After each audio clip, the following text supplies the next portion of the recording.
Le thème de notre mois de mai, c'est s'accorder de la valeur.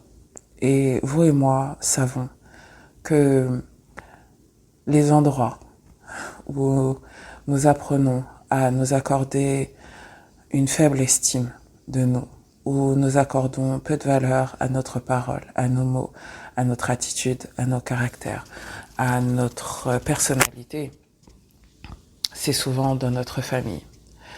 Et aujourd'hui, je voulais parler du venin du narcissisme dans les familles et parler d'une stratégie, le no contact, qui est une des stratégies que je vous recommande pour gérer des membres de votre famille narcissique, que ce soit vos parents, vos frères et sœurs ou tout autre membre de votre famille qui souffre des troubles de la personnalité narcissique et qui a un impact négatif sur votre estime de vous. Je vous ai parlé de ces stratégies dans une conférence que je vous remettrai donc pour les membres privés de ce podcast et de ma newsletter privée.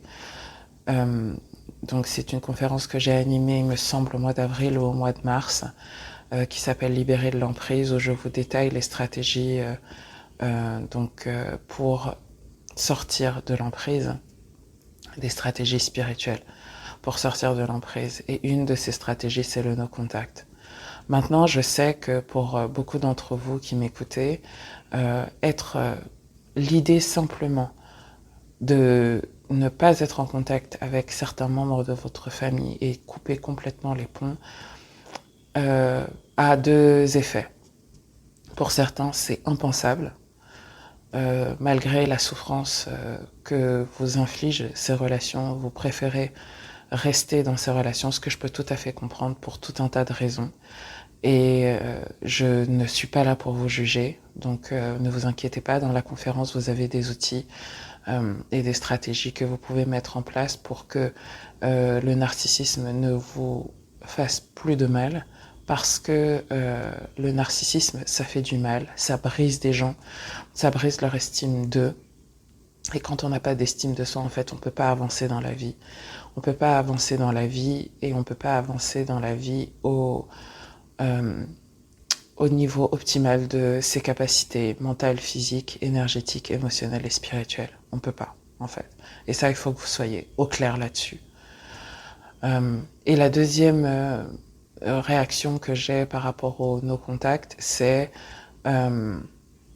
oui, je l'envisage, oui, je l'ai même déjà fait, mais en fait c'est très dur et je reviens toujours vers ce membre de ma famille ou vers ma famille de manière générale ou vers mes parents ou autres, parce que en fait je suis pas complètement ok avec cette idée. Alors désolée, j'ai la voix un peu enrouée ce matin. J'étais en lutte avec une sinusite. Hier, le temps est très très sec ici au Sénégal. Et donc du coup, bear with me. J'essaie de boire un maximum d'eau pour fluidifier les muqueuses et fluidifier les sinus. Mais voilà. Donc, aujourd'hui, on va parler de ça en fait. Et je vais vous donner des outils qui, j'espère, vont vous permettre de ne pas retomber dans vos anciens schémas. Quelle que soit la stratégie que vous utilisez pour mettre les narcissiques à distance dans votre vie, pour que vous soyez vraiment fort et forte mentalement, énergétiquement, et que vous ne retombiez pas dans vos anciens schémas. Donc, je vous dis rendez-vous tout de suite pour la suite de cet épisode, après le jingle. Bonjour et bienvenue sur Arrête d'être une femme forte, le podcast qui t'invite à redécouvrir ta puissance féminine intérieure. Je suis Clarisse Aïcha Libéné, maître médium, enseignante spirituelle, écrivaine et thérapeute énergéticienne. Si tu cherches à approfondir ton voyage de guérison et te libérer des traumas qui t'empêchent d'être la femme que tu veux être, ce podcast est pour toi.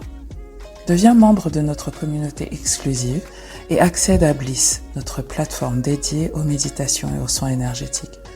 Profite chaque mois de séances de voyance en direct, de programmes de méditation et de soins énergétiques ciblés, mais aussi d'une plateforme où tu pourras trouver une communauté pour poser des questions et recevoir des guidances personnalisées. Pour nous rejoindre, visite notre site clarisselibeneau.com et découvre comment accéder à ces ressources précieuses et bien plus encore.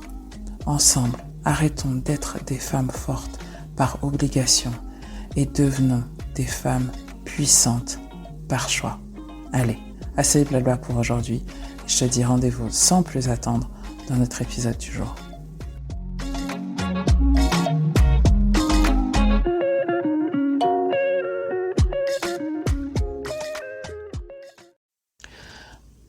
D'abord, j'aimerais commencer cet épisode par une prière.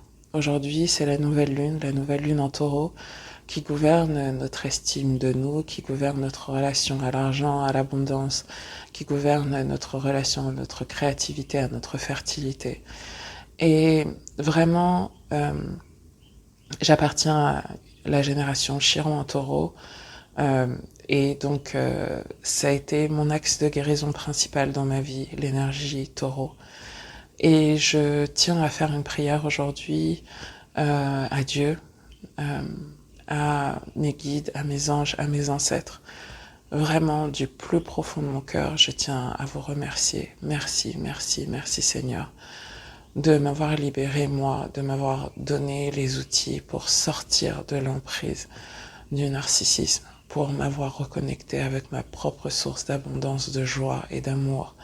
Merci de m'avoir délivré et merci, ce faisant, de m'avoir permis et donné les clés de libérer autant de femmes et d'hommes de cette emprise. Nous sommes de plus en plus nombreux et nous voulons vous remercier, notre équipe spirituelle, pour votre amour inconditionnel, pour votre protection, pour toutes les bénédictions que vous nous envoyez jour après jour pour nous, pour nos enfants, pour toutes les personnes qui nous sont chères. Merci pour la santé que vous nous accordez. Merci pour la vie, tout simplement, que vous nous accordez. Et vraiment, du plus profond de mon cœur, merci, merci. Continuez, s'il vous plaît, à nous couvrir de votre amour, de votre sagesse, de vos bénédictions, de cette abondance pour qu'on puisse la partager avec toutes les personnes qui en ont le besoin et que vous jugez méritants. Amen. C'était important pour moi de faire cette prière parce que je pense que les gens ne se rendent pas compte de l'importance de la spiritualité dans le combat avec le narcissisme, qui est un venin qui se transmet de génération en génération et que nous sommes nombreux ici, nombreux et nombreuses, à être ceux et celles dans nos familles qui initions la brisure de ce cycle karmique et de ce cycle transgénérationnel. Donc je tenais déjà à prier et à remercier Dieu, nos guides, nos anges, nos ancêtres, de nous avoir extirpés de ces schémas, de nous avoir fait prendre conscience de ces schémas. Mais je tenais aussi à vous envoyer tous mes encouragements et à vous envoyer toutes mes félicitations parce que pour l'avoir vécu moi-même, je sais à quel point c'est pas facile. Que ce soit une relation avec un boss narcissique, un parent narcissique, un ex ou une personne avec laquelle vous êtes actuellement, se libérer de cette emprise, c'est vraiment, vraiment pas facile. Et félicitations. Et si vous devez faire une seule chose aujourd'hui, en cette nouvelle lune, et que vous vous reconnaissez dans le message que je partage aujourd'hui, félicitez-vous, célébrez-vous. Moi, aujourd'hui, je serai au spa. Moi, aujourd'hui, je vais me faire masser. Moi, je vais me faire un bon resto. Because I need to celebrate life. Et mon corps doit comprendre que c'est bon, on est en sécurité maintenant. Et que on ne retombera plus dans nos anciens schémas. Et justement, je vous parlais de l'incapacité, en fait, et l'impossibilité d'envisager de ne plus être en contact avec les narcissiques pour plusieurs raisons. Ça peut être parce que ce sont vos parents et que c'est impensable pour vous de ne pas être en contact avec vos parents ou avec vos frères et sœurs, ou tout simplement parce que vous êtes dans une coparentalité avec un narcissique, même si objectivement je crois que le terme de coparentalité avec un narcissique, ce n'est pas possible, c'est quelque chose que vous devez oublier. Si vous avez besoin que je vous coach là-dessus, n'hésitez surtout pas à prendre rendez-vous avec moi pour une consultation privée. Que ce soit un life coaching ou que ce soit un nettoyage spirituel, parce que plus vous allez espérer en fait pouvoir être dans ce rôle idéal de parents séparés mais qui sont quand même de bons parents pour l'intérêt de l'enfant, en fait avec un narcissique ça ne marche pas et vous allez beaucoup souffrir et vous avez besoin d'envisager une autre stratégie, que ce soit avec peu importe en fait, ou même votre partenaire de vie actuel dont vous ne pouvez pas vous séparer parce que vous avez trop de choses en commun ou parce que vous n'en avez pas les moyens, vous pouvez quand même vous libérer de l'emprise et empêcher le narcissisme et le venin du narcissisme de polluer votre vie et de vous empêcher de vivre la vie que vous voulez. Je comprends parfaitement en fait pourquoi c'est impensable, et je comprends aussi parfaitement pourquoi on y retourne. Moi, je suis retournée dans des relations narcissiques avec des pervers narcissiques à de nombreuses reprises parce que j'avais l'espoir que la personne change dans un premier temps, ensuite parce que je me croyais beaucoup plus forte que ce que je n'étais, que je pensais que j'avais les outils, que j'étais blindée. Et en fait, je me rendais pas compte à quel point j'étais en train de me mentir à moi-même sur ma force. Et en fait, je me suis rendu compte aussi que je n'avais plus envie d'utiliser ma force pour continuer à maintenir le lien et continuer à maintenir les relations. Et parce que votre force, en fait, elle peut vous emmener loin dans plein de domaines de votre vie, ne serait-ce que pour votre santé physique, ne serait-ce que pour votre sécurité matérielle, ne serait-ce que pour les projets sur lesquels vous travaillez, ne serait-ce que pour éduquer vos enfants dans de bonnes conditions et pour l'avenir de vos enfants. Vous avez besoin de votre énergie, vous avez besoin de votre force. Et j'ai envie de vous demander aujourd'hui si la force que vous avez, elle est vraiment... c'est la meilleure utilisation de votre énergie, en fait, que de maintenir ces relations. Et justement, là, aujourd'hui, j'aimerais parler essentiellement des relations parents-enfants, que ce soit des jeunes enfants ou que ce soit des enfants qui sont devenus adultes, mais on reste toujours les enfants de nos parents. Et j'ai beaucoup coaché des femmes qui ont des mères ou qui ont des pères pervers narcissiques, si ce n'est les deux, et qui sont dans l'incapacité d'envisager de couper les ponts et de couper la relation avec l'un de ses parents, et qui reviennent toujours, même après une période plus ou moins longue de non-contact et de je coupe les ponts, pour plein de motifs. Un, parce qu'ils pensent que c'est bon, c'est quelque chose qui est derrière eux et qui voit le jeu du narcissique. Et de deux, parce que voilà, il y a des circonstances de la vie qui font que si vous avez un parent qui tombe malade, vous n'avez pas envie d'être inhumain et de ne pas être aux côtés de vos parents à ces moments-là.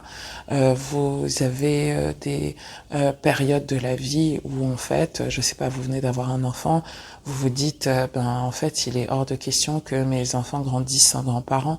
Enfin, vous voyez, couper les ponts avec un membre de sa famille, en particulier un de ses parents, ça remet en cause énormément de votre vie à vous, de la manière dont vous envisagez vos relations aussi avec les autres. Je sais que j'ai beaucoup de clientes qui se disent non mais attends, comment je peux couper les ponts avec mes parents? Enfin, si demain je me marie avec qui seront mes parents? Je vais pas me marier seule, je vais pas me marier sans famille. Est-ce que je vais pouvoir rencontrer quelqu'un? Est-ce que je vais pas passer pour un cassos devant cette personne si je ne donne pas l'apparence d'être en contact et dans une famille où tout le monde est heureux et tout le monde est gentil? Donc, vous voyez, il y a plein de cas de figure. Et si vous reconnaissez dans, en fait, non, je sais que mes parents sont horribles, ils m'ont fait vivre l'enfer, mais je peux pas couper les ponts. N'hésitez pas à dire dans les commentaires quelles sont les raisons pour lesquelles vous voulez à tout prix maintenir la relation. Et c'est particulièrement le cas dans les familles africaines, où la responsabilité du maintien de la relation, coûte que coûte, vaille que vaille, repose sur les enfants et pas sur les parents. Je répète, dans la grande majorité des familles africaines, la responsabilité du maintien de la relation repose sur les parents et pas sur les enfants. C'est le cas dans les familles africaines, parce que ce sont celles que je connais le plus, mais je sais aussi que c'est le cas dans de nombreuses familles, quelle que soit l'origine ethnique.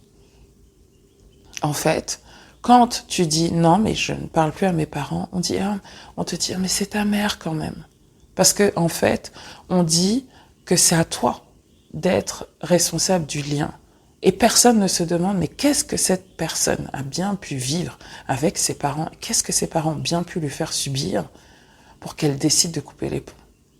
Et en fait, on ne se demande pas qu'est-ce que la personne qui a élevé cette personne a bien pu faire dire, penser, et de quelle manière elle a bien pu agir pour que l'enfant décide de sortir et de ne plus avoir de contact avec lui ou elle. Moi, je trouve ça dingue quand même. Je trouve ça dingue. Et en fait, c'est un transfert de responsabilité. Et en fait, là, il faut être deux pour danser un tango. Il faut être deux pour danser. Un tango, une salsa, peu importe. You need to be two. En fait, une relation, c'est deux personnes. Ok. Et le maintien de la relation, il doit se faire par les deux personnes. Ok. Et en fait, le fait que ce soit vous qui deviez tout le temps faire des efforts, qui deviez tout le temps vous plier en quatre, ce n'est pas normal et ce n'est pas sain. Et je le répète encore une fois, il y a vraiment dans les familles africaines la culture de la mort. Et je le dis en toute transparence et sincérité. Le culte que l'on voue aux parents est malsain. Parce que l'énergie des enfants, au lieu d'aller vers l'avenir, et d'aller dans la construction de l'avenir, et d'aller vers les enfants, elle va vers les parents. Donc on va à reculons. Elle va vers les parents, vers les grands-parents, vers les aïeux, vers les ancêtres. Et s'il y a bien une chose que dans ma famille j'ai brisée, c'est ça. Mes ancêtres, mes ascendants doivent verser sur moi et sur ma descendance et pas l'inverse. Ce n'est pas à moi de m'occuper de mes parents. Ce n'est pas à moi de faire en sorte qu'ils vivent. Ce n'est pas à moi de prendre de mon énergie et de les nourrir. C'est malsain. Ça, c'est anti-life. C'est contre nature. Dans la nature, le parent nourrit l'enfant. Vous ne voyez aucune espèce du royaume animal où les enfants nourrissent leurs parents. Non. Nourrissent de leur énergie. Non. Ça n'existe pas. Ça n'existe pas. Donc au mieux, they're equal, ils sont égaux, mais chacun a la responsabilité de soi et chacun a la responsabilité de la relation. Alors bien évidemment, les parents sont âgés, les parents sont malades, bien évidemment qu'on leur doit le soutien et qu'on leur doit notre présence et notre amour. Bien évidemment. Il n'y a aucun souci là-dessus. La seule différence, c'est la notion de sacrifice. C'est que tu te déshabilles pour habiller tes parents. Et ce n'est pas normal. Ce n'est pas normal.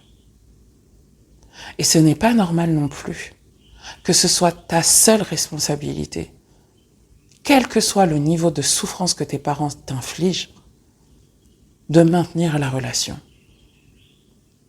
Donc je sais, certains et certaines vont se dire mais pourquoi tu nous parles de ça?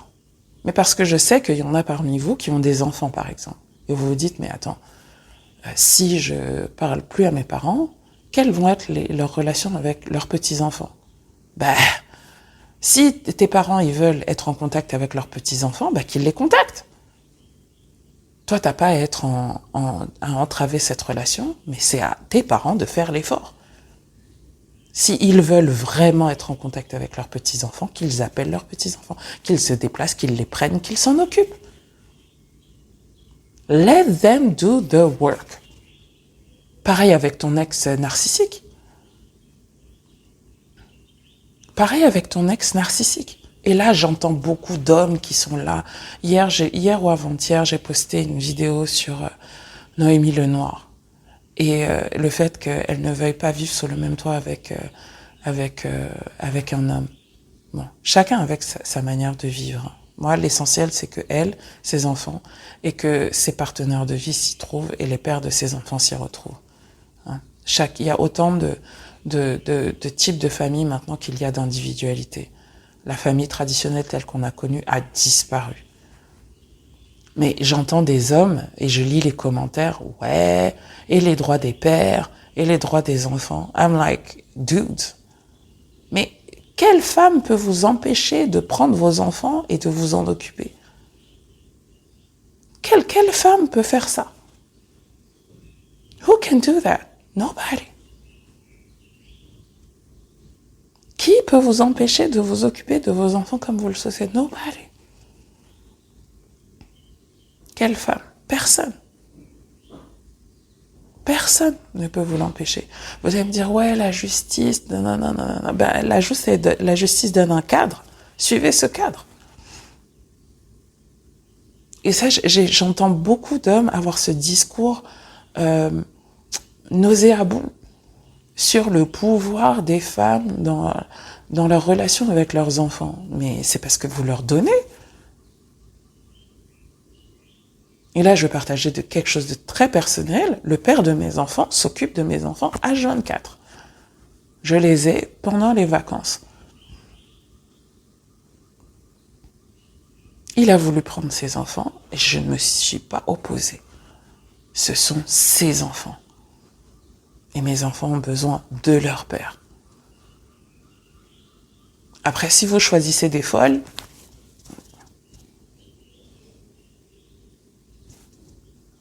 il faut prendre ses responsabilités. Donc, à qui donnez-vous le pouvoir et la responsabilité de la relation que vous entretenez avec les gens que vous dites aimer? Et donc, je vous pose cette question aujourd'hui pour toutes celles et ceux qui sont dans des relations avec des narcissiques. C'est pas votre responsabilité de maintenir le lien entre le narcissique et les autres personnes de votre vie. C'est leur responsabilité à eux. Donc, si tes parents, tu veux couper les ponts et que tu te poses des questions par rapport à tes enfants, tu leur dis tout simplement, écoutez, toi et moi on se parle plus, je vous couperai jamais le lien avec vos petits-enfants. Si vous voulez leur parler, vous savez où les contacter. Now do the work. Et c'est là, en fait, où les masques tombent. Et c'est là, en fait, où vous vous rendez compte de toute l'énergie, de toute la force que vous avez déployée pour maintenir l'harmonie dans les relations. Et ça, c'est une force féminine. Ça, c'est une qualité féminine. Le maintien des relations et le maintien de l'harmonie. Et quand les femmes décident d'arrêter de mettre leur énergie balance dans la vie, en fait, on voit les individualités. Et c'est une période qu'on est tous en train de traverser actuellement. Le nœud sud est en balance, le nœud nord est en bélier. Donc maintenant, on voit les gens individuellement tels qu'ils sont. Et en fait, il n'y a pas d'harmonie sans effort. Parce que le signe de la balance, c'est un signe qui nécessite qu'il y ait les deux dans la balance. Et qu'il y ait un dialogue. Et qu'il y ait un accord. Gagnant-gagnant. Et tous les accords qui ne sont pas gagnant-gagnant, là, aujourd'hui, au cas où vous ne l'auriez pas remarqué, Dieu les brise. Dieu les brise. Ça aussi, c'est un dernier message que j'ai envie de vous faire passer. Ne vous accrochez pas à ce qui vous fait souffrir. Vous n'êtes plus obligé. Arrêtez de vous accrocher à la souffrance. Et je sais que on se dit, mais attends, du coup, à quoi va ressembler ma vie, en fait, si je souffre plus dans cette relation on préfère parfois, par peur d'arrêter de souffrir, rester dans des relations qui nous font souffrir. Hein? Et vous devez comprendre qu'on est dans des sociétés qui romantisent la souffrance, qui romantisent la souffrance féminine, hein, en particulier, et qui nous rend maso, et qui rend les hommes sadiques. Hein? On trouve ça beau, la souffrance. Ouais, on me traite mal, mais voilà, on glorifie celle qui s'est fait tromper, mais qui a réussi à pardonner. Gna, gna, gna, ouin, ouin, ouin, gna, gna, gna, ouin, ouin, ouin. Celle qui s'est fait taper, mais qui a réussi à pardonner. Celle qui s'est fait humilier, insulter, mais qui a réussi à vaincre et à pardonner. Like, on romantise la souffrance. En fait, la souffrance n'est pas obligée de faire partie de votre vie si vous ne le choisissez pas. Et en fait, elle n'est pas obligée de faire partie de votre vie tout court. You don't have to suffer. You don't have to. It's a choice. Et je sais que quand on n'a connu que ça, c'est impossible de se dire qu'on peut vivre autrement. Et je vous assure que si. Et je vous assure que de l'autre côté, c'est doux. C'est doux. Ton système nerveux est calme. Et dès que tu vois quelque chose de bizarre, tu dis « Oh, I can't. C'est trop pour moi, je peux pas. » Et on va te dire « Ouais, t'es faible. J'accepte ma faiblesse, ode à la faiblesse. » Oh oui. On va te dire « Non, mais toi, de toute façon, t'es faible. Hein. Toi, de toute façon, voilà, tu veux jouer ta princesse. » Oui. Ouais. Tous vos trucs là, moi, c'est bon, I'm done. J'en veux pas. Les no pain, no gain. Ouais, il faut que tu te pousses, faut que tu... For what? Est-ce que vous avez déjà essayé la douceur comme moteur? Je vous assure que ça vous emmène beaucoup plus loin et que ça dure beaucoup plus longtemps. Ok? Voilà, c'était ce que j'avais à partager avec vous aujourd'hui.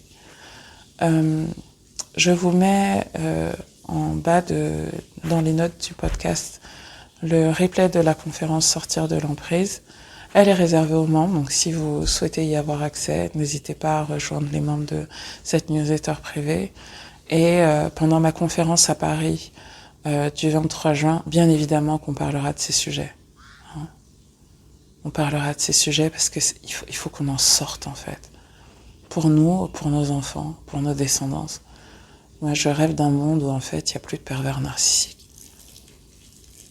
Je rêve d'un monde où, en fait, les enfants ne sont plus obligés de souffrir pour grandir. Je rêve d'un monde où on n'est plus obligé d'apprendre nos leçons de vie dans la souffrance. That's what I want. Allez, je vous souhaite une bonne journée. Je vous dis à bientôt. J'ai hâte de lire vos commentaires. Bye bye.